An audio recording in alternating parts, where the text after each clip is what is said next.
రాష్ట్ర ప్రభుత్వం ఆదేశాల ప్రకారం జిల్లాలోని హౌసింగ్ కాలనీలను తనిఖీ చేసి నివేదనను సమర్పించాలని జిల్లా రెవెన్యూ అధికారి జె వెంకట్రావు అధికారులను ఆదేశించారు.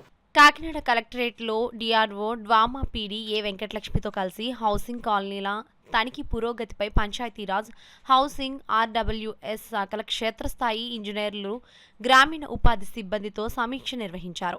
ఈ సందర్భంగా డిఆర్ఓ వెంకట్రావు మాట్లాడుతూ, గతంలో ఏర్పాటు చేసిన హౌసింగ్ కాలనీలకు సంబంధించి 300 వర్కర్ ఐడీలకు గాను ఇప్పటి వరకు 189 వర్కర్ ఐడీలు మాత్రమే నివేదికలు సమర్పించడం జరిగిందన్నారు. అధికారులు ఈ అంశంపై ప్రత్యేక దృష్టి పెట్టి మిగిలిన 111 వర్కర్ ఐడీలను అక్టోబర్ 7 నాటికి తనిఖీ చేసి నివేదిక సమర్పించాలని ఆయన అధికారులను ఆదేశించారు.